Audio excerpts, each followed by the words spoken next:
नमस्कार दोस्तों। डेट आज की देखो 16 जून 2025 है। स्वागत है आपका एडिटोरियल डिस्कशन में।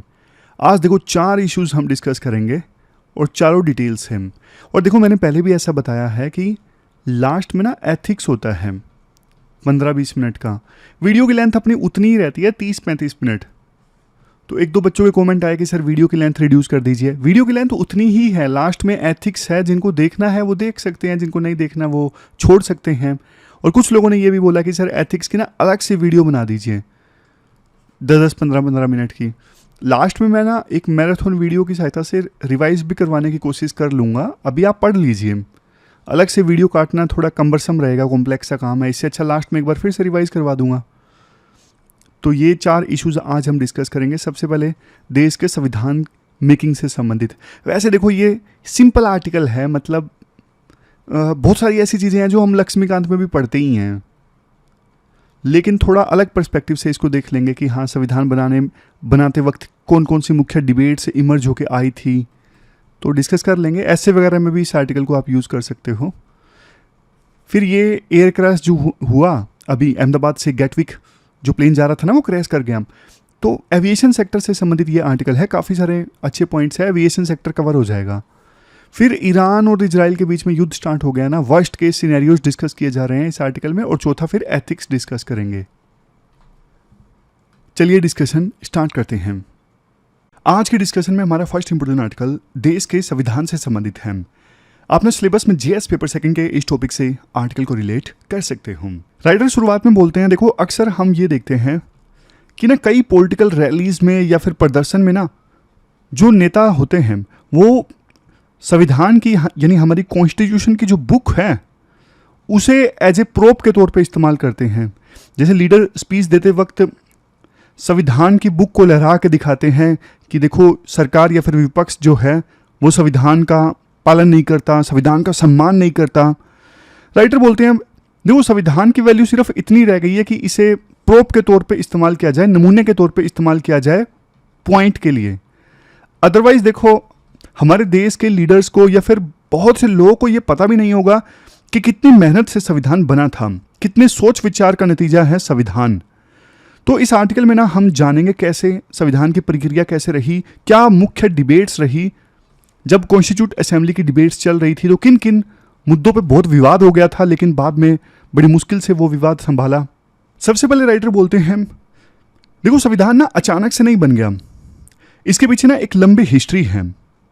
सबसे पहला विचार संविधान बनाने का आया वी.के. कृष्णा मेनन के द्वारा। साल था 1933। 1933 में सबसे पहले वी.के. कृष्णा मेनन ने यह आइडिया दिया। कृष्णा मेनन देखो बाद में हमारे डिफेंस मिनिस्टर भी बनते हैं। और 1962 में जब वार होता है चाइना के साथ, तब मेनन का जो रोल है वो क्रिटिसाइज भी होता है, मतलब कंट्रोवर्सी होती है इनके रोल को लेके एज ए डिफेंस मिनिस्टर। लेकिन सबसे पहले आइडिया इन्होंने ही दिया था कि इंडिया को अपना खुद का संविधान बनाना होगा। फिर देखो 1936 में लखनऊ में कांग्रेस सेशन हुआ था और वहाँ पे ना कांग्रेस पार्टी ने ऑफिशियली पहली बार संविधान सभा यानी कॉन्स्टिट्यूट असेंबली बनाने की मांग की थी अंग्रेजों से। जब देखो अंग्रेजों ने कुछ नहीं सुना तो सी राजगोपालचारी ने इस पे काफ़ी फोकस किया। उन्होंने इस अपील को दोहराया कि हाँ भाई संविधान बनना चाहिए इंडिया का, जो इंडिया के लोग खुद बनाएं। फिर देखो 1940 में जब अगस्त ऑफर आया था ना, तो इसमें ब्रिटिशर्स ने इस बात पे एग्री किया कि हाँ भाई इंडियंस जो हैं अपना संविधान खुद बनाएं। बाद में देखो इसे इंप्लीमेंट किया गया कैसे, 1946 में ना ब्रिटिश कैबिनेट मिशन आया था और इसी मिशन के तहत संविधान सभा के लिए इलेक्शंस हुए। मतलब कॉन्स्टिट्यूट असेंबली का मेंबर कौन होगा, मेंबर बनने के लिए इलेक्शन हुए थे कैबिनेट मिशन के तहत। कई बार प्री में ये क्वेश्चन पूछा जाता है। और इलेक्शंस देखो डायरेक्ट नहीं थे, मतलब यूनिवर्सल सफरेज नहीं था कि हाँ भाई जिनकी उम्र 18 साल है वो वोट दे सकते हैं कॉन्स्टिट्यूट असेंबली के इलेक्शंस में। नहीं, ऐसा नहीं था। उस समय जो देश में अलग अलग प्रोविंशियल असेंबलीज थी ना, प्रोविंशियल असेंबलीज ने कॉन्स्टिट्यूट असेंबली के मेंबर्स को चुना था और वो भी सिंगल ट्रांसफरेबल वोट की सहायता से। सिंगल ट्रांसफरेबल वोट मतलब प्रोपोर्शनल रिप्रेजेंटेशन जो होता है। और इसी के साथ देखो उस समय जो प्रिंसली स्टेट्स थे ना 93, उन्होंने भी अपना एक एक नॉमिनी भेजा था कॉन्स्टिट्यूट असेंबली का मेंबर बनने के लिए, ताकि प्रिंसली स्टेट्स के जो व्यूज हैं वो भी रिप्रेजेंट हों संविधान सभा में। जैसे देखो उस समय दिल्ली, अजमेर, मेवाड़, कुर्ग, बलूचिस्तान, वहां से भी एक एक नॉमिनी आया था संविधान सभा का मेंबर बनने के लिए। जुलाई 1946 आते आते कॉन्स्टिट्यूट असेंबली के मेंबर्स के लिए इलेक्शंस कंप्लीट हो गए थे, और सबसे ज़्यादा मेंबर्स जानते हो कौन सी पार्टी से थे? कांग्रेस पार्टी से थे, 69% मेंबर्स। और मुस्लिम लीग ने कॉन्स्टिट्यूट असेंबली में ना 73 सीट्स जीती थी। लेकिन देखो जब अलग से पाकिस्तान की घोषणा हुई ना, तो फिर मुस्लिम लीग ने बायकॉट कर दिया कि हम अब इस कॉन्स्टिट्यूट असेंबली का मेंबर नहीं बनेंगे, क्योंकि अलग से अब पाकिस्तान बनने वाला है, तो हमारा कोई औचित्य बनता नहीं है इस असेंबली का मेंबर बनने के लिए। लेकिन देखो बावजूद इसके मुस्लिम लीग के जो टोटल 73 मेंबर्स इलेक्ट हुए थे ना, उसमें से 28 मेंबर बने फाइनली कॉन्स्टिट्यूट असेंबली के। बाकियों ने तो मान ली थी मुस्लिम लीग की बात। सीधी सी बात है, मतलब मुस्लिम लीग के जो मेंबर्स भारत से इलेक्ट हुए थे, अब उनको तो भारत में ही रहना था, वो मुस्लिम लीग की बात का मान के क्या ही करते। तो 73 मुस्लिम लीग के मेंबर्स में से 28 मेंबर्स ने फाइनली कॉन्स्टिट्यूट असेंबली ज्वाइन की थी और बायकॉट कॉल को नहीं माना था। अब देखो राइटर बोलते हैं कॉन्स्टिट्यूट असेंबली में ना फाइनली टोटल 299 मेंबर थे। भले ही देखो डायरेक्ट इलेक्शन नहीं हुआ था कॉन्स्टिट्यूट असेंबली का मेंबर बनने के लिए, लेकिन जो मेंबर्स थे ना वो अपने आप में पूरे इंडिया को रिप्रेजेंट करते थे।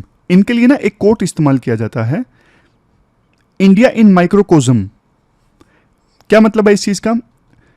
मतलब देखो हर तरह के लोग थे कॉन्स्टिट्यूट असेंबली में। कंजर्वेटिव्स थे, प्रोग्रेसिव थे जो रिफॉर्म चाहते थे, मार्क्सिस्ट थे जो कम्युनिस्ट आइडियोलॉजी से थे, हिंदू रिवाइवलिस्ट थे जो हिंदू आइडियोलॉजी को ज़्यादा रिवाइव करना चाहते थे, इवन इस्लाम को सपोर्ट करने वाले भी थे। तो हर तरह के लोग थे। इसीलिए ग्रैनविल ऑस्टिन नाम देते हैं कि ये कॉन्स्टिट्यूट असेंबली अपने आप में इंडिया ही है, माइक्रोकोज्म। पूरी इंडिया की झलक यहाँ पे देखने को मिलती है। भारत का छोटा स्वरूप है संविधान सभा, मतलब ये उन्होंने बोला था, क्योंकि यहाँ पे हर तरह की सोच, हर तरह के लोग। अब लीडरशिप देख लीजिए एक बार। राजेंद्र प्रसाद जो देखो बाद में भारत के पहले राष्ट्रपति बने, वो चेयरपर्सन चुने गए थे कॉन्स्टिट्यूट असेंबली के। इसके बाद H.C. मुखर्जी, जिनका पूरा नाम था हरिंदर कुमार मुखर्जी, ये वाइस प्रेसिडेंट बने थे। ये क्रिश्चियन थे। सोच के देखो, कॉन्स्टिट्यूट असेंबली के वाइस प्रेसिडेंट क्रिश्चियन, और कोलकाता यूनिवर्सिटी के वीसी थे जब इनको इलेक्ट किया गया था।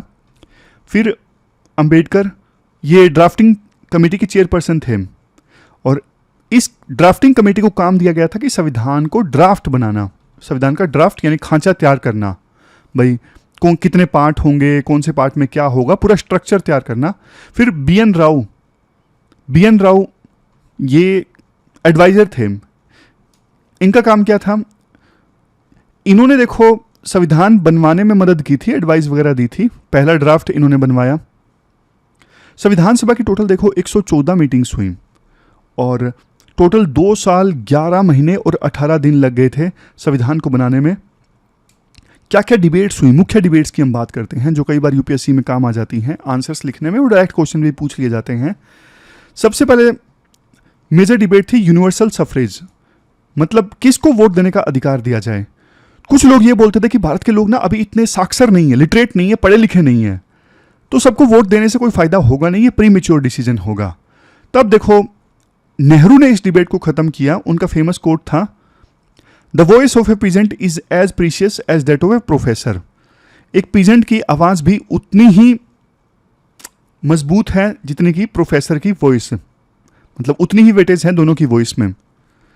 तो उन्होंने ये जब स्पीच दी ना कॉन्स्टिट्यूट असेंबली में, तो ये इसी से यूनिवर्सल सफरेज का रास्ता डिसाइड हो गया था कि हर एक व्यक्ति जिसकी एज 18 से ऊपर है उसको वोट देने का अधिकार होगा, और इसी से हमारी डेमोक्रेसी की नींव पड़ी। फिर देखो नेक्स्ट आता है प्रिंसली स्टेट वाला मुद्दा। भारत में देखो 500 से ज़्यादा उस समय प्रिंसली स्टेट्स थे।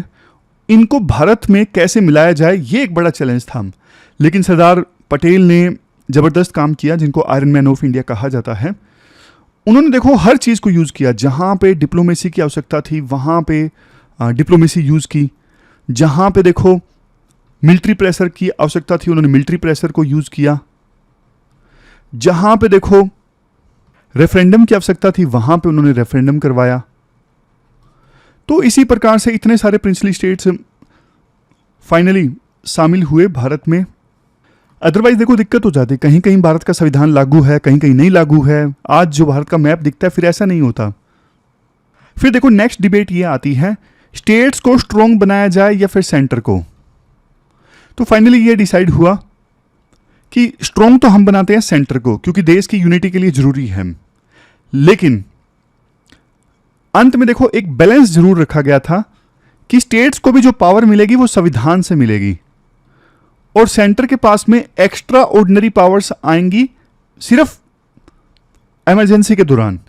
यानी जब एक्स्ट्रा ऑर्डिनरी सर्कमस्टांसेस होंगी ना, तब सेंटर के पास में बहुत ज़्यादा पावर्स आ जाएंगी इमरजेंसी के दौरान। मकसद जो मैंने आपको बताया, देश की यूनिटी और सोवरेनिटी को मेंटेन किया जा सके। फिर लैंग्वेज और लिंग्विस्टिक स्टेट्स वाला बहुत बड़ा मुद्दा था। डिबेट इस बात पे थी, क्या देश की कोई नेशनल लैंग्वेज होनी चाहिए, अगर हां तो फिर कौन सी। फाइनली देखो हिंदी को ना नेशनल लैंग्वेज तो नहीं बनाया गया, लेकिन ऑफिशियल लैंग्वेज बनाया गया। लेकिन साउथ के स्टेट्स थोड़े नाराज थे, इस वजह से यह बोला गया कि 15 सालों तक हिंदी और इंग्लिश दोनों रहेंगी, बाद में इंग्लिश को हटा दिया जाएगा। लेकिन इससे पहले कि 15 साल पूरे होते, तमिलनाडु में काफ़ी राइट्स स्टार्ट हो गए थे लैंग्वेज को लेके। फिर यह डिसाइड हुआ कि इंग्लिश को भी बने रहने देते हैं। लैंग्वेज का मुद्दा देखो कॉन्स्टिट्यूट असेंबली में भी काफ़ी हावी रहा, तभी तो 8th शेड्यूल में बहुत सारी लैंग्वेजेस को जगह दी गई है।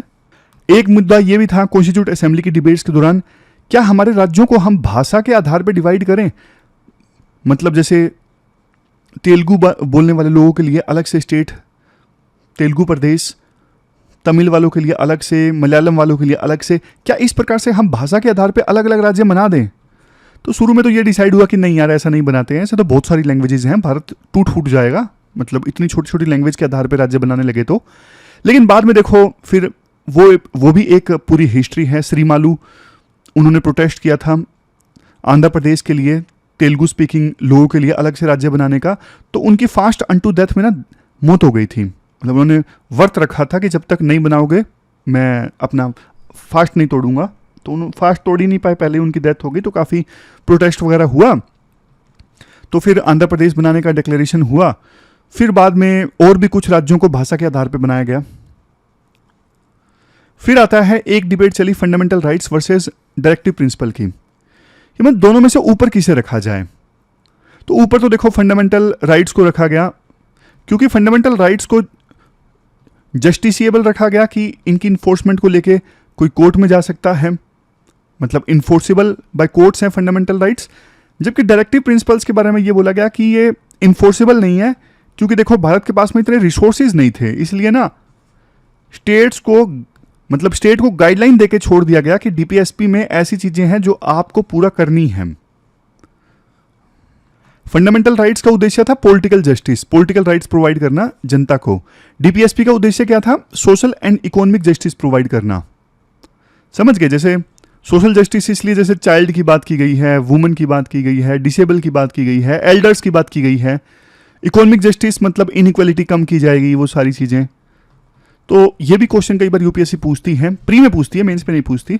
मेंस में इस प्रकार से पूछती है कि हाँ क्या क्या मुख्य डिबेट्स थी कॉन्स्टिट्यूट असेंबली की डिबेट्स के दौरान। तो social and economic justice DPSP में। फिर आता है रिजर्वेशन का मुद्दा।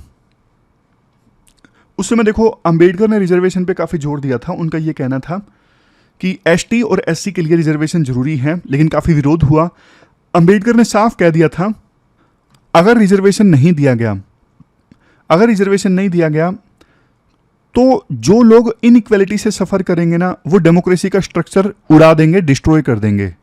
बहुत पावरफुल कोट था।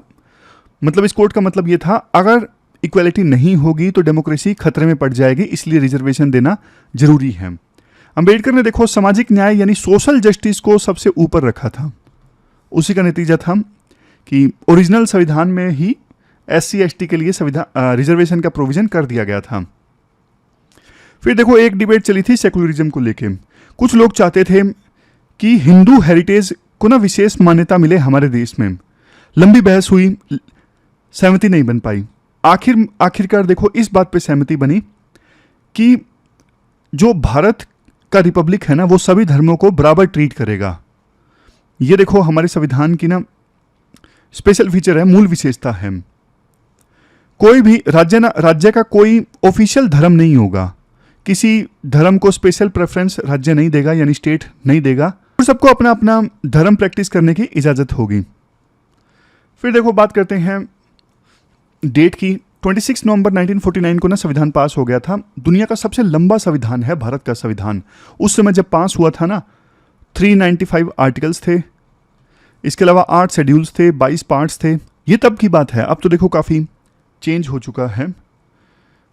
और देखो ये भी एक बहुत बड़ी अचीवमेंट है कि हमारे देश के संविधान निर्माताओं ने ना संविधान का स्ट्रक्चर इस प्रकार से बनाया था कि बदलते समय के हिसाब से संविधान को चेंज किया जा सके, और फ्लेक्सिबिलिटी दी थी कि भाई कुछ पार्ट्स जो हैं उनको चेंज करना थोड़ा डिफिकल्ट होगा, कुछ पार्ट्स को चेंज करना आसान होगा। इस प्रकार का प्रोविजन संविधान निर्माता हमारे लिए करके गए और काफ़ी अमेंडमेंट्स हो चुकी हैं। अभी आप कमेंट बॉक्स में बताओ कि टोटल कॉन्स्टिट्यूशनल अमेंडमेंट कितनी हो गई हैं। कमेंट बॉक्स में बताओ लेटेस्ट टोटल कॉन्स्टिट्यूशनल अमेंडमेंट कितनी हो गई हैं। फिर महिलाओं का योगदान की बात की जाती है। कॉन्स्टिट्यूट असेंबली में ना 17 तेज तरार महिलाएं थी। इनमें देखो जी दुर्गाबाई, सुचेता कृपलानी, सरोजनी नायडू, विजयलक्ष्मी पंडित, कमला चौधरी, ये नाम शामिल हैं और इन्हें मदर्स ऑफ कॉन्स्टिट्यूशन कहा जाता है। इन्होंने देखो अपनी अपनी आवाज़ उठाई, women rights, education, social reform, इन सब चीज़ों पे इन महिलाओं ने काफ़ी जोर दिया और इन्हीं की मौजूदगी ने ना संविधान को और ज़्यादा इंक्लूसिव बनाया। फिर देखो साउथ इंडिया की बात की जाती है, दक्षिण भारत की। ये काफ़ी सरप्राइजिंग फैक्ट होगा आपके लिए, लेकिन संविधान बनाने में ना जो साउथ इंडिया के स्कॉलर्स हैं ना उनका बहुत बड़ा योगदान था। आप एग्जाम्पल लीजिए अंबेडकर की ड्राफ्टिंग कमेटी का। इसमें ना 6 में से 5 मेंबर्स साउथ इंडिया के थे। के.एम. मुंशी के अलावा ना बाकी सारे जो कॉन्स्टिट्यूट असेंबली में ड्राफ्टिंग कमेटी के मेंबर्स थे ना सारे साउथ इंडिया से थे। जैसे कृष्ण स्वामी अय्यर, गोपाल स्वामी अयंगर, माधव राव, टी कृष्णाचारी, सब कहाँ से थे? साउथ इंडिया से। इवन हाउसिंग कमेटी के जो चेयरमैन थे पताबी सीतारामैया, ये भी साउथ इंडिया से। और दूसरे वाइस प्रेसिडेंट कौन थे? वी.टी. कृष्णाचारी, कहाँ से? साउथ इंडिया से। संविधान के जो एडवाइजर थे, कॉन्स्टिट्यूशनल एडवाइजर B.N. राव, कहाँ से थे? ये भी साउथ इंडिया से। इससे देखो ये पता चलता है कि जो हमारा संविधान बना वो पूरे भारत की थॉट का नतीजा था, ऐसा नहीं कि सिर्फ नॉर्थ इंडिया का कंट्रीब्यूशन रहा। लास्ट में राइटर बोलते हैं, देखो हमारे पॉलिटिकल लीडर्स को ना पता होना चाहिए संविधान की कॉपी लहराते वक्त कि संविधान के पीछे की सोच क्या है, क्या गहराई है इसके पीछे। संविधान सिर्फ रूल्स एंड रेगुलेशन की किताब नहीं है। संविधान का जो प्रियम्बल है ना वो हमारे नेशन की सोल है, आत्मा है। संविधान का पूरा डॉक्यूमेंट हमारी सिविलाइजेशनल इथोस को दर्शाता है। ऋग्वेद में देखो एक श्लोक है, एकम सत विप्रा बहुधा वदंती। क्या मतलब है इसका बताइए? इसका मतलब देखो ये है, एकम सत मतलब सत्य एक है, सच एक ही है और ज्ञानी लोग ना इसे अलग अलग तरीके से व्यक्त करते हैं। तो ये हमारे सेकुलरिज्म का मूल मंत्र है। इवन देखो अशोका के जो शिलालेख थे ना, एडिक्ट्स थे, उसमें भी सभी धर्मों के प्रति सहानुभूति की बात कही गई है। लास्ट में ना अंबेडकर की एक स्पीच का जिक्र किया जाता है। उन्होंने ये बोला था अपने एक भाषण में, अगर देखो हम चाहते हैं कि डेमोक्रेसी सिर्फ देखो कागजों में ना रहे बल्कि असल में प्रैक्टिस में रहे, तो हमें देखो जो भी हमारे देश में सोशल या फिर इकोनॉमिक ऑब्जेक्टिव है ना उन्हें संविधान के मेथड से हमें अचीव करना होगा, संविधान के हिसाब से हमें चलना होगा, तभी हमारा देश बढ़िया एज ए डेमोक्रेसी सस्टेन कर पाएगा। अगर हम अनकॉन्स्टिट्यूशनल मेथड्स का हमने इस्तेमाल करना स्टार्ट कर दिया तो फिर देखो कोई सीमा नहीं है। जो लोग सत्ता में रहेंगे ना फिर वो मिसयूज करेंगे। इसलिए संवैधानिक मेथड का इस्तेमाल करके अगर हम देश के लिए social and economic goals achieve करेंगे तो ना सिर्फ देश सुरक्षित रहेगा, देश में डेमोक्रेसी मेंटेन रहेगी। तो ये पूरा आर्टिकल हमने डिस्कस किया। चलते हैं आगे। इसके बाद नेक्स्ट आर्टिकल देखो, एविएशन सेक्टर से संबंधित है और कंटेक्स्ट तो आप सबको पता ही है। अहमदाबाद से लंदन में गेटविक जा रही एयर इंडिया की जो एक फ़्लाइट है वो क्रैश कर गई। 250 के अराउंड लोगों की जान चली गई इस हादसे में। तो इस आर्टिकल में ना हम इंडिया में जो एविएशन सेक्टर है उसका ओवरऑल रिव्यू करते हैं, किस प्रकार से। वैसे ये इमर्जिंग सेक्टर है लेकिन कमियां भी बहुत सारी हैं जिनको एड्रेस करना ज़रूरी है। मतलब सेफ्टी में भी बहुत सारी शॉर्ट कमिंग्स हैं, कमियां हैं, जहां पे देखो अर्जेंट रिफॉर्म्स की हमें आवश्यकता है। सबसे पहले थोड़ा डेटा देख लीजिए जो आप आंसर में यूज़ कर सको अगर एविएशन सेक्टर से संबंधित क्वेश्चन पूछा जाता है तो। इंडिया देखो तीसरे नंबर पे सबसे बड़ा डोमेस्टिक एविएशन मार्केट है। हम सिर्फ यूएस और चाइना से पीछे हैं और हमारे आसमान में ना हर साल 240 मिलियन से ज़्यादा लोग उड़ते हैं। ये संख्या देखो 2030 आते आते 500 मिलियन पहुंच जाएगी। मतलब 2030 में हमारे देश में ना 500 मिलियन लोग जो हैं हवाई यात्रा करेंगे। कार्गो मूवमेंट भी देखो काफ़ी ज़्यादा बड़ा है। 2030 आते आते 3.5 मिलियन टन से लेके 3.3 मिलियन टन से लेके 10 million metric ton cargo transfer होगा एविएशन के थ्रू। मतलब ग्रोथ तो देखो अच्छी खासी होने वाली है एविएशन सेक्टर में, कार्गो में भी और पैसेंजर्स में भी। ICAO यानी इंटरनेशनल सिविल एविएशन ऑर्गेनाइजेशन, ये देखो एक ग्लोबल बॉडी है जो एविएशन सेक्टर में स्टैंडर्ड सेट करती है कि विभिन्न देशों में जो फ्लाइट्स उड़ान भरेंगी इन स्टैंडर्ड्स को, इन टेक्निकलिटीज़ को फुलफिल करना ज़रूरी है। सेफ्टी के लिए ICAO ऐसा करती है। तो इस बॉडी के मुताबिक ना इंडिया का एविएशन सेक्टर में परफॉर्मेंस काफ़ी शानदार रहा है। 2018 में तो ये सिर्फ 69.95% था, यानी ऑलमोस्ट 70%। लेकिन अब इंडिया का इफेक्टिव इम्प्लीमेंटेशन स्कोर 85.65% तक आ गया है। मतलब इनके जो भी सेफ्टी प्रोटोकॉल हैं, स्टैंडर्ड्स हैं, इंडिया 86% स्टैंडर्ड्स को फुलफिल करता है। इस मामले में देखो हमने इवन US और चाइना को भी पीछे छोड़ दिया। समझ गए?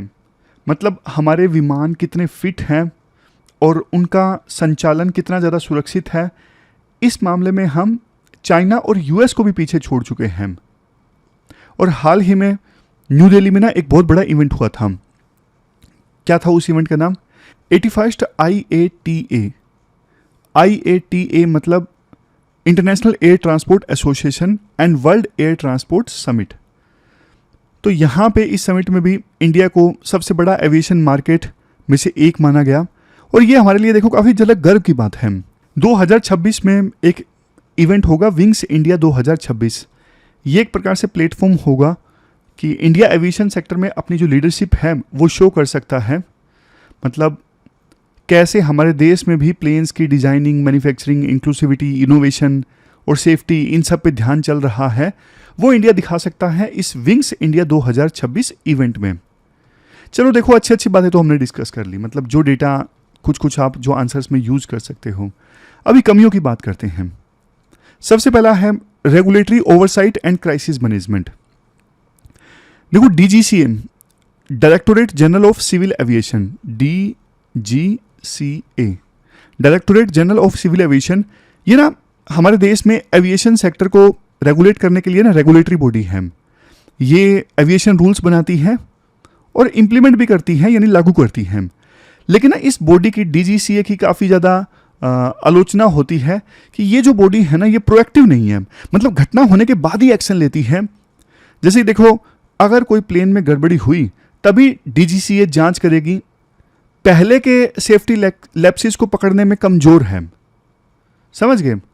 लेकिन देखो हमेशा अगर सेफ्टी प्रोटोकॉल्स का ध्यान रखा होता तो जो अभी अहमदाबाद में हुआ इस प्रकार के हादसों को प्रिवेंट किया जा सकता है।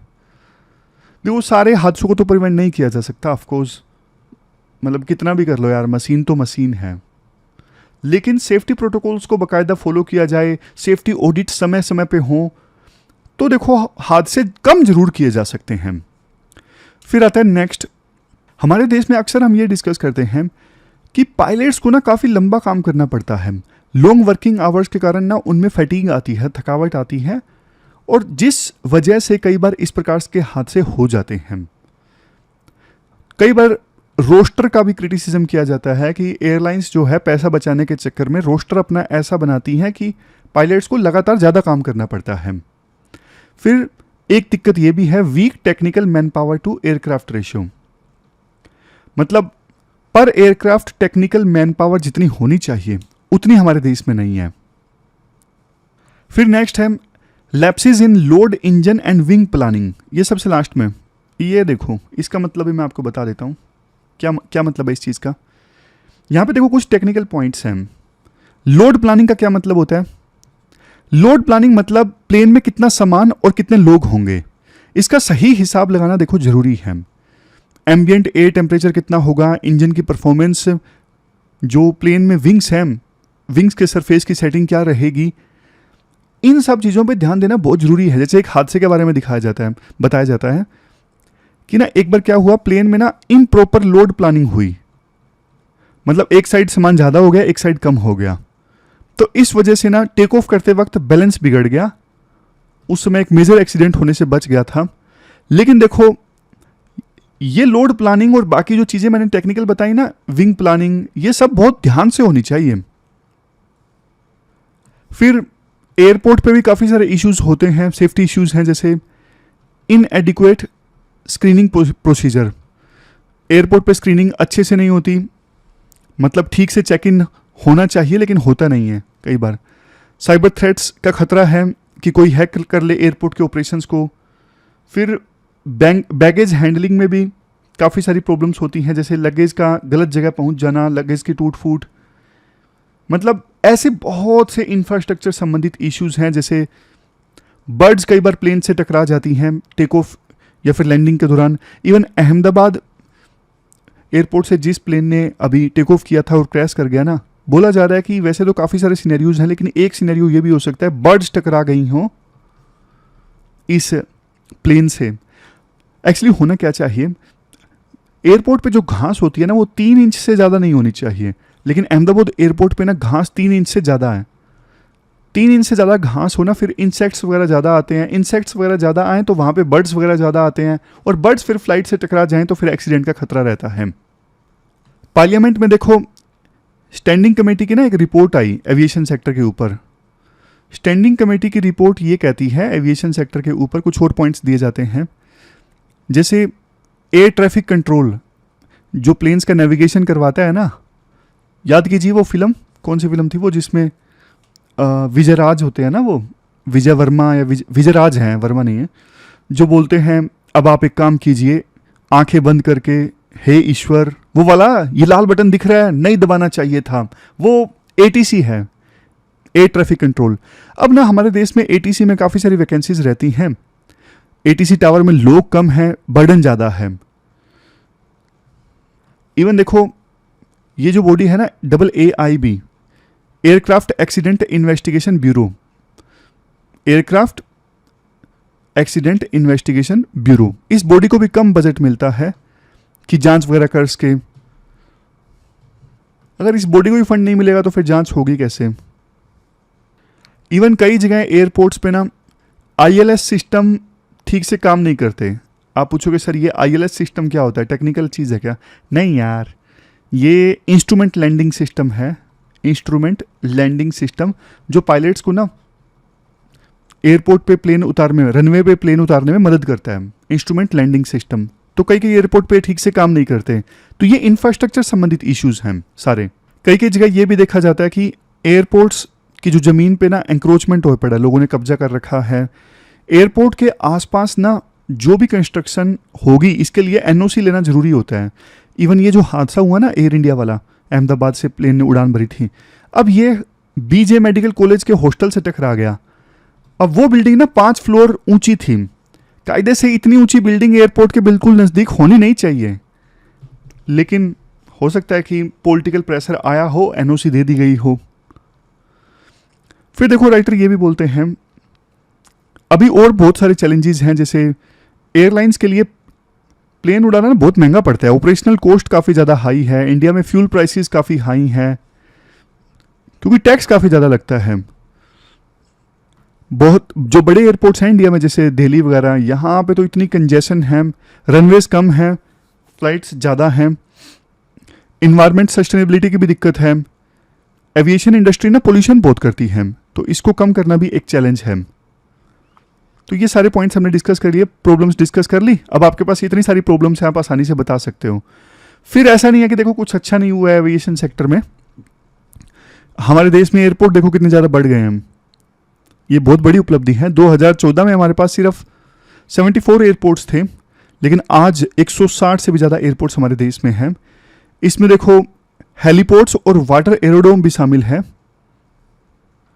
वाराणसी एयरपोर्ट का एक्सपेंशन चल रहा है।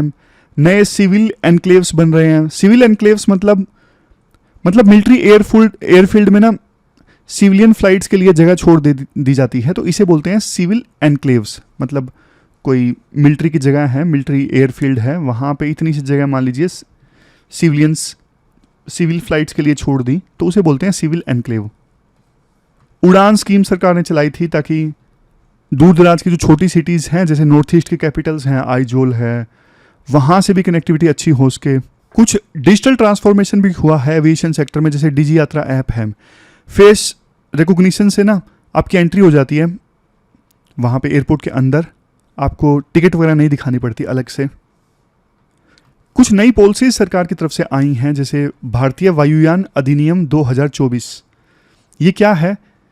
देखो, इस अधिनियम यानी कानून का मकसद एविएशन लॉज को ना मॉडर्न बनाना है, और हमारे देश में इंडिजिनस मैन्युफैक्चरिंग होनी चाहिए एविएशन से संबंधित, ये इंश्योर करना है। मतलब अब हम ना अपने देश में ही ज़्यादा प्लेन्स और उनके पार्ट्स बनाएंगे, जैसे मेक इन इंडिया इनिशिएटिव है, तो उसके लिए ये कानून आया था, भारतीय वायुयान अधिनियम। फिर देखो next, Cape Town convention and protocol. Cape Town convention and protocol को इम्प्लीमेंट करने के लिए ना एक बिल पास हो सकता है जल्द ही, जिसका नाम होगा protection of interest in aircraft objects bill. Protection of interest in aircraft objects. इस बिल के पास होने के बाद में ना अब वो कंपनीज जो दूसरी कंपनीज को यानी एयरलाइंस को प्लेन वगैरह लीज पे देती हैं, तो वो आसानी से दे सकेंगी, क्योंकि बिल के पास होने के बाद में उनके इंटरेस्ट जो हैं वो सुरक्षित रहेंगे। मतलब अब हमारी ज़्यादा एयरलाइंस प्लेन लीज पे ले सकेंगी बिना किसी टेंशन के। मतलब पहले कॉम्प्लेक्सिटीज़ होती थी बहुत ज़्यादा, प्लेन लीज पे लेने में दिक्कत आती थी, अब उतनी दिक्कत नहीं आएगी अगर ये बिल पास हो गया तो। फिर देखो नेशनल एविएशन सेफ्टी प्लान 2024 से लेकर 2028 के बीच में, ये 2024 में आया, 2028 तक रहेगा। और इस नेशनल एविएशन सेफ्टी प्लान का मकसद, जैसे नाम से ही पता है, देश में एविएशन सेक्टर में सेफ्टी इंश्योर करना। मेनली 5 गोल हैं इसके। पहला, उड़ान के दौरान जो रिस्क होते हैं उसे कम करना, reduce operational safety risk. Goal number 2 ये कहता है सेफ्टी रूल्स को ना ठीक से लागू करना, सेफ्टी रूल्स पर नज़र रखना कि वो ठीक से इंप्लीमेंट हो रहे हैं या नहीं हो रहे हैं। नेक्स्ट, तीसरा गोल है सरकार के द्वारा देखो सुरक्षा जो कार्यक्रम है ना, यानी स्टेट सेफ्टी प्रोग्राम, वो बनाना और उसे इंप्लीमेंट करवाना। स्टेट सेफ्टी प्रोग्राम बनवाना और इंप्लीमेंट करना। फिर 2 और गोल हैं। नेक्स्ट, गोल नंबर 4 ये है दूसरे देशों के साथ में मिलकर सेफ्टी स्टैंडर्ड्स को इंप्रूव करना, यानी international safety collaboration. Goal number 5 क्या है? मतलब देखो, जो एयरलाइंस और दूसरी एविएशन कंपनीज है ना, वो आपस में ज़्यादा से ज़्यादा इंफॉर्मेशन शेयर करें। जैसे कोई इंसिडेंट हुआ है उसकी जानकारी सबको मिले, ताकि दूसरे लोग भी वो गलती ना दोहराएं। जैसे एयर इंडिया का हादसा हुआ है ना, तो ये जानकारी जो है सभी एयरलाइंस को मिलनी चाहिए ताकि वो भी सुधार कर सकें। अब बात आती है लास्ट में वे फॉरवर्ड की। वे फॉरवर्ड में देखो सबसे पहला पॉइंट ये है, हमारे देश में जो सेफ्टी रेगुलेशंस है ना उनको मजबूत किया जाए। अभी जैसे हमारी जो बॉडी है ना DGCA, सरकार के दबाव में काम करती है, इसे थोड़ा ऑटोनोमस बनाना होगा। देखो 2010 में ना मंगलुरु में एक हादसा हुआ था, उसके बाद सुप्रीम कोर्ट में पिटीशन फाइल की गई थी कि देश में सेफ्टी स्टैंडर्ड्स को मजबूत किया जाए। सुप्रीम कोर्ट ने ना इन्हीं को दे दिया कि आप देखो टेक्निकल मामला है, हमें समझ नहीं आ रहा और आप इसकी जांच करो। अरे भाई, जो गलती कर रहा है उसके खिलाफ ही तो पिटीशन डाली गई थी, आपने उसी को बोल दिया कि देखो क्या है ये पिटीशन वगैरह, हमें समझ नहीं आ रही। जबकि पाकिस्तान के जो सुप्रीम कोर्ट है ना, पाकिस्तान की सुप्रीम कोर्ट ने वहाँ के एविएशन सेक्टर में स्टैंडर्ड्स को मेंटेन करवाने में ना अच्छा काम किया है। हमारी जुडिशरी थोड़ी ढीली है, तो जो DGCA बॉडी है ना, इसको थोड़ा और पावर दो, सरकार के दबाव में काम ना करें। यूएसए में जैसे बॉडी है FAA, federal aviation administration, Europe में भी एक बॉडी है ऐसा, EASA, European union aviation safety agency. ये दोनों एजेंसीज ना बहुत पावरफुल हैं, प्रोएक्टिव हैं, इंडिपेंडेंट डिसीजन लेने की शक्ति है इनके पास में। हमारे देश में DGCA के पास में कोई पावर पुअर नहीं है, सरकार की पुछल्ली बॉडी है। फिर देखो राइटर ने एक बात ये बोलते हैं, जब भी कोई हादसा होता है ना, पायलट्स को दोष दे दिया जाता है, क्योंकि पायलट्स को दोष देना सबसे आसान होता है, क्योंकि उनकी डेथ हो चुकी है। बड़ी बड़ी जो कंपनीज हैं, बोइंग है, अगर ये अपने पे दोष लेंगी तो इनका प्लेन बिकेंगे नहीं। एयरलाइंस हैं, वैसे देखो एयर इंडिया ने इस मामले में अच्छा काम किया, थोड़ी प्रोएक्टिव रही, कंपनसेशन अनाउंसमेंट में जल्दी हुई, लेकिन फिर भी एयरलाइंस भी दोष लेती नहीं है कि हाँ हमसे गलती हुई है। फिर नेक्स्ट है जो ये एयरक्राफ्ट मेंटेनेंस एंड चेक्स है ना, इसके पूरे सिस्टम को इंप्रूव करना होगा। मतलब मेंटेनेंस सिर्फ देखो रूल्स फॉलो करने से ज़्यादा होनी चाहिए। एयरलाइंस को ना अपने सेफ्टी मेजर्स के मामले में ना प्रोएक्टिव होना होगा। छोटी से छोटी कोई गलती है, टेक्निकल इशू है, उसको सीरियसली लेना होगा। फिर धीरे धीरे एयरलाइंस को अपनी जो स्टैंडर्ड प्रैक्टिसेस हैं उनको अपग्रेड करना होगा, क्योंकि नई नई चीज़ें मार्केट में आती रहती हैं। समय समय पे सेफ्टी ऑडिट भी होते रहने चाहिए। फिर है इमरजेंसी टीम्स को ना रेगुलर ड्रिल करने चाहिए, मतलब रेगुलर मॉक ड्रिल करते रहना चाहिए कि इमरजेंसी की सिचुएशन में कैसे बिहेव करना है, ताकि डिजास्टर आने पे ना, अगर फाइनली कभी डिजास्टर आ जाए तो एफिशिएंसी ज़्यादा आएगी। जैसे एक एग्जांपल देता हूँ, मान लीजिए एक ना टेस्ट किया गया कि फ्लाइट को इमरजेंसी लैंड करवाया गया है, तो कितनी देर में कैबिन क्रू पूरे प्लेन को खाली करवा लेती है। जापान में वो टाइम निकला था शायद 1 से 2 मिनट के अंदर पूरा प्लेन खाली हो गया था। 3 मिनट था शायद, 3 मिनट के अंदर पूरा प्लेन खाली हो गया था। हमारे यहाँ पे ना 11 मिनट लग गए थे प्लेन को खाली करवाने में। एक तो लोग भी तो धक्का मुक्की करते हैं, पहले मैं पहले तू, सामान समून वो सारी चीज़ें लेने लगते हैं, लेकिन जापान के लोगों में डिसिप्लिन ज़्यादा होता है, तो वो जल्दी जल्दी उतर गए और 3 मिनट के अंदर पूरा प्लेन खाली करवा लिया गया। तो इस प्रकार की मॉक ड्रिल्स ना होती रहनी चाहिए। फिर देखो क्या होना चाहिए, अकाउंटेबिलिटी का कल्चर हमारे देश में होना जरूरी है। अभी जैसे ये हादसा हुआ, किसी की तो गलती है ना, लेकिन सिर्फ पायलट्स की गलती कई बार बता दी जाती है, ना DGCA में किसी की गलती, ना एयरपोर्ट अथॉरिटी ऑफ इंडिया में किसी की गलती, ना हमारी जो सिविल एविएशन मिनिस्ट्री है उसमें किसी की गलती। जब तक देखो आप जवाबदेही नहीं तय करोगे तब तक ऐसे हादसे होते रहेंगे। फिर देखो लोड प्लानिंग अच्छे से होनी चाहिए, ताकि प्लेन में बैलेंस रहे, सामान समून ऐसा ना हो एक साइड ज़्यादा हो। पायलट्स को रेस्ट देने पे फोकस किया जाए। पायलट्स को ना लगातार ट्रेनिंग देते रहना होगा, मतलब उनको ट्रेनिंग सिर्फ ऐसा नहीं कि एक बार हो गई तो हो गई, लगातार उनकी ट्रेनिंग चलती रहनी चाहिए। नई नई टेक्नोलॉजीज और प्रोसीजर्स उन्हें सिखाने चाहिए। जो एयरक्राफ्ट हैं उनकी हेल्थ मॉनिटरिंग भी रियल टाइम बेसिस पे होने चाहिए, कि ऐसा तो नहीं कि एयरक्राफ्ट बहुत पुराने हैं, खटारा एयरक्राफ्ट उड़ा रही हैं एयरलाइंस, नहीं, हेल्थ मॉनिटरिंग रेगुलरली होती रहनी चाहिए। लास्ट में राइटर बोलते हैं, देखो वैसे इंडिया का जो एविएशन सेक्टर है ना काफ़ी इमर्जिंग है, लेकिन देखो सेफ्टी एक नॉन नेगोशिएबल एस्पेक्ट है, इसके साथ कॉम्प्रोमाइज़ नहीं किया जा सकता। तो ये जो चुनौतियों की बात की गई ना आर्टिकल में, उन चुनौतियों को एड्रेस करना जरूरी है। तो ये पूरा आर्टिकल एविएशन सेक्टर से संबंधित हमने डिस्कस किया। चलते हैं आगे। इसके बाद नेक्स्ट आर्टिकल देखो, इजराइल और ईरान के बीच में जो टेंशन चल रही है ना, इस इशू से संबंधित है। क्या वर्स्ट केस सिनेरियो हो सकते हैं, कैसे ग्लोबल इक्वेशंस प्रभावित हो रही हैं। हुआ क्या, इजराइल ने ना ईरान के अंदर कुछ साइट्स पे ना स्ट्राइक्स किए, ये बोल के कि हम ना ईरान के न्यूक्लियर प्रोग्राम को रोकना चाहते हैं, हम नहीं चाहते कि ईरान जो है वो न्यूक्लियर बम बनाए। तो जिन लोगों को टारगेट किया गया उनमें न्यूक्लियर साइंटिस्ट, इनकी जो आर्म्ड फोर्स है ईरान की, उनके चीफ, डिप्टी चीफ, बहुत सारे लोगों को टारगेट किया गया। बाद में देखो ईरान ने भी इजराइल के ऊपर मिसाइल छोड़ दिए। एक बार आप मैप में भी लोकेशन देख लीजिए।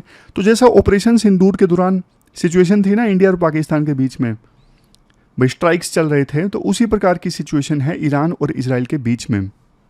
जैसे इंडिया काफ़ी ज़्यादा हावी रहा था पाकिस्तान के ऊपर ऑपरेशन सिंदूर के दौरान, अभी अपर हैंड तो देखो इजराइल का है ईरान के ऊपर, लेकिन ईरान मिसाइल दाग रहा है इजराइल के ऊपर, और इजराइल में भी कुछ लोगों की जानें गई हैं। ईरान में 120 लोगों की जान चली गई है और इजराइल में 10 से 15 लोगों की जान गई है। स्ट्राइक्स पे स्ट्राइक्स चल रहे हैं।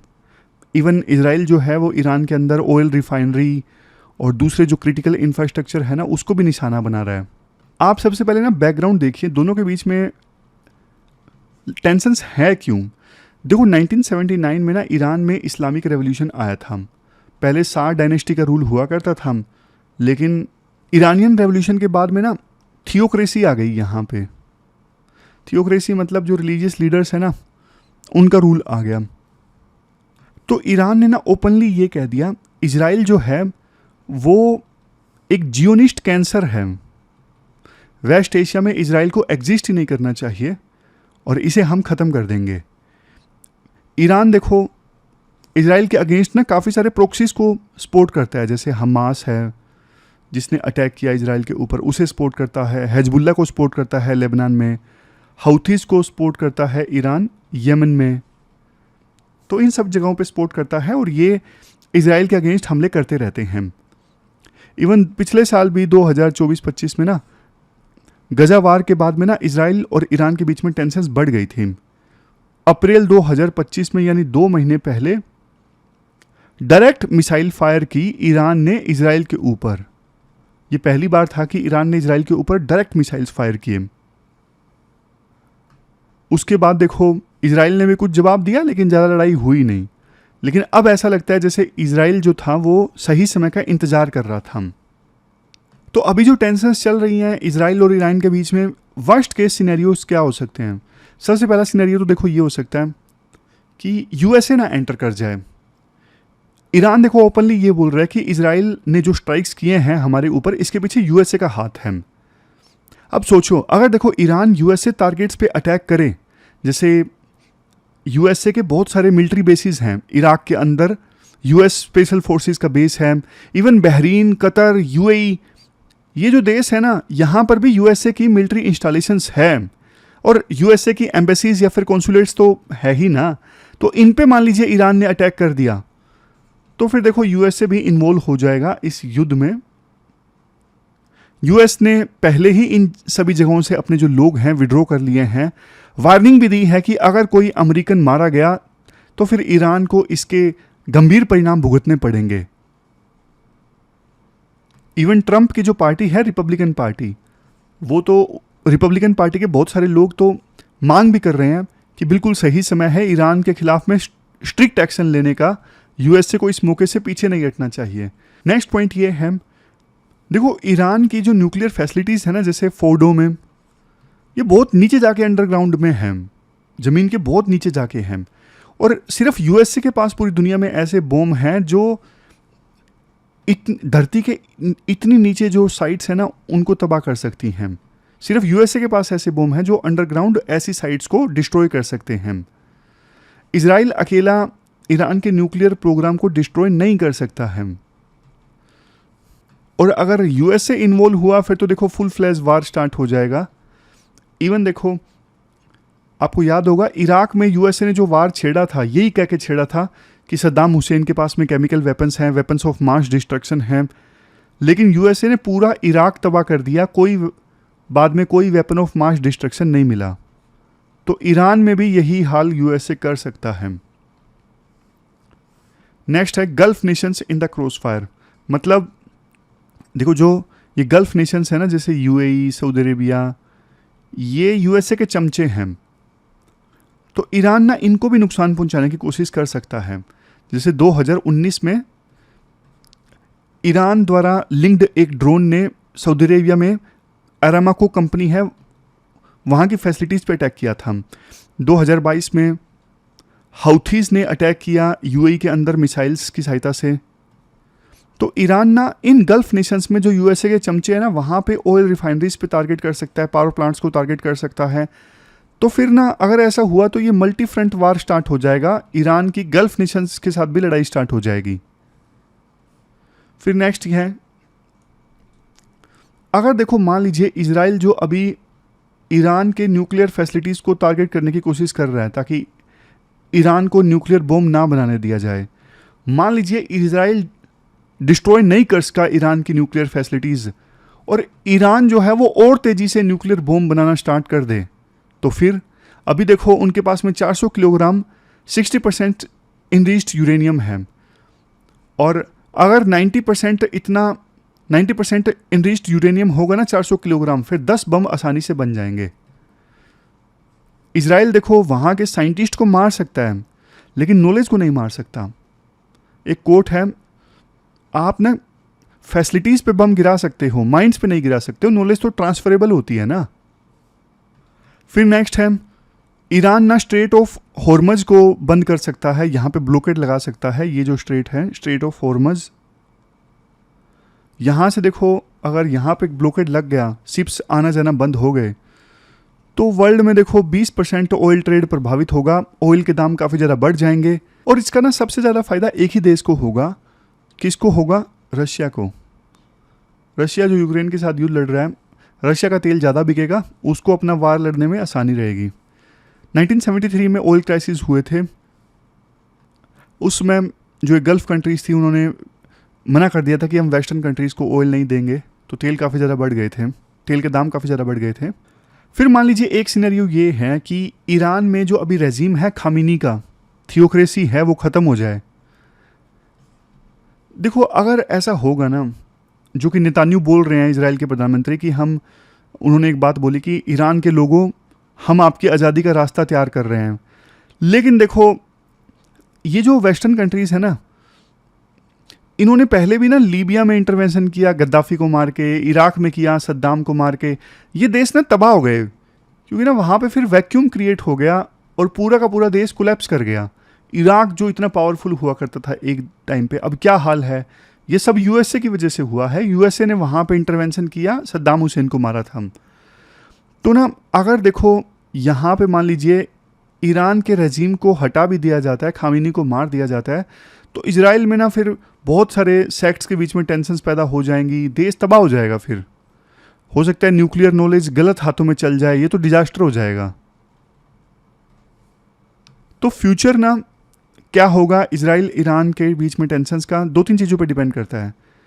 क्या यूएस इजराइल को मना करेगा कि भैया बहुत हो गया अब और मत तुम स्ट्राइक्स करो ईरान के ऊपर, या फिर यूएस खुद ही इजराइल को ज्वाइन कर लेगा ईरान के ऊपर स्ट्राइक्स करने में?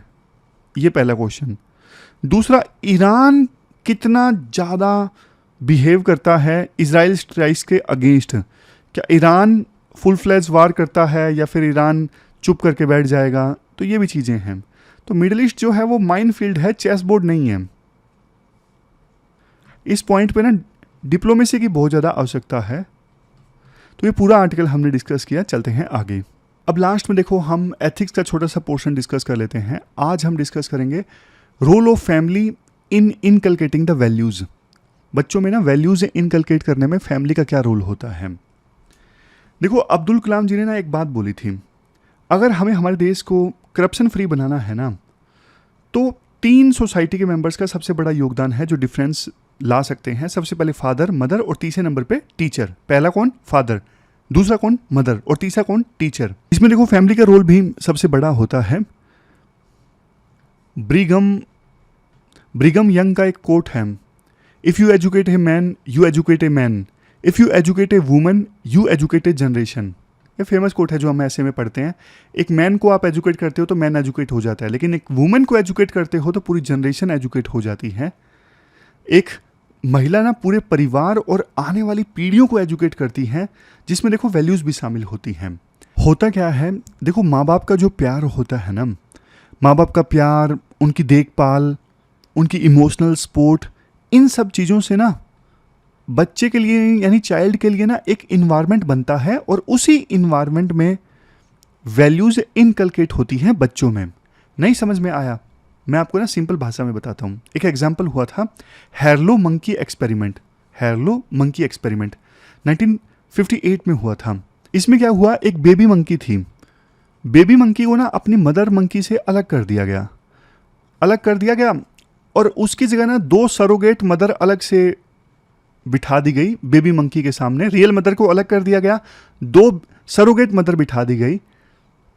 एक सरोगेट मदर के पास में ना फूड था और दूसरी सरोगेट मदर के पास में कपड़ा था। क्या था? कपड़ा। अब वैसे देखो कायदे से हम ये सोचेंगे कि हाँ भाई बेबी मंकी फूड वाली मदर को चूज़ करेगा, लेकिन ना बेबी मंकी ने ना कपड़े वाली जो सरोगेट मदर थी उसे चूज़ किया। इससे पता लगता है कि जो कॉन्टैक्ट कंफर्ट है ना, यानी टच और इमोशनल सपोर्ट है, ये खाने से भी ज़्यादा इंपॉर्टेंट है। मतलब लव और जो अटैचमेंट है ना, वो सर्वाइवल से भी ऊपर है। इससे हमें ये समझ में आया कि केवल खाने से नहीं, बच्चे को ना प्यार और सुरक्षा का एहसास भी बहुत ज़्यादा ज़रूरी है।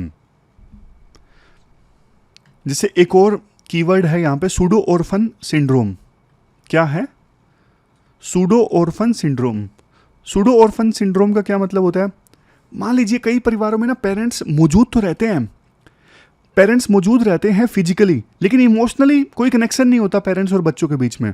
तो ऐसी फैमिलीज में ना बच्चे एलिनेटेड फील करते हैं, उनमें कॉन्फिडेंस कम होता है, लो सेल्फ एस्टीम होती है, बच्चों में हॉस्टिलिटी होती है, डिप्रेशन जैसे सिम्टम्स दिखते हैं, ये सब चीज़ें होती हैं। तो इसे बोलते हैं सूडो ऑर्फन सिंड्रोम। फिर नेक्स्ट है बंदुरा सोशल लर्निंग थ्योरी। देखो, बच्चे जो देखते हैं ना वही सीखते हैं, और अल्बर्ट बंदुरा की जो सोशल लर्निंग थ्योरी है वो इसी पे बेस्ड है। बच्चे ना अपने पेरेंट्स और आस पड़ोस के लोगों को ऑब्जर्व करते रहते हैं। अगर देखो घर में पेरेंट्स बड़े बुजुर्गों का आदर करते हैं तो बच्चा भी यही सीखता है कि मेरे माता पिता ऐसा कर रहे हैं तो मैं भी करूँगा। लेकिन अगर मान लीजिए मम्मी पापा ही बड़ों का सम्मान नहीं कर रहे हैं, दादा दादी का सम्मान नहीं कर रहे हैं, तो फिर बच्चे भी नहीं करेंगे। नेक्स्ट है रोल मॉडल्स।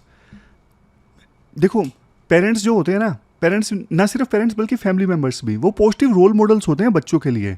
मतलब फैमिली मेम्बर्स के एक्शंस, एटीट्यूड, डिसीजन, इन सब से ना बच्चे इंस्पायर होते हैं। जैसे मान लीजिए एक बच्चे के पिताजी हैं, वो वर्क लाइफ बैलेंस अच्छे से मेंटेन कर रहे हैं, तो एक बच्चा भी टाइम मैनेजमेंट अच्छे से सीखता है। फिर बच्चे ना अपने पेरेंट्स को ना आइडल मानते हैं और उनकी तरह बनना चाहते हैं। तो ये चीज़ है। फिर देखो टीचिंग्स की बात आती है। कहानियाँ वैल्यू सिखाने का ना सबसे बेस्ट तरीका है। दादी नानी की कहानियाँ, पंचतंत्र की कहानियाँ, बेड टाइम स्टोरीज, इनसे बच्चे बहुत कुछ सीखते हैं। फिर नेक्स्ट है सोशल इन्फ्लुएंस। वैसे आज के समय में ना न्यूक्लियर फैमिलीज का कंसेप्ट ज़्यादा चल रहा है, बट जॉइंट फैमिलीज में बहुत सारे लोग एक साथ रहते हैं ना, तो सोशल इन्फ्लुएंस भी देखने को मिलता है। रिश्तेदारों का भी फिर सोशल इन्फ्लुएंस बच्चों पे पड़ता है।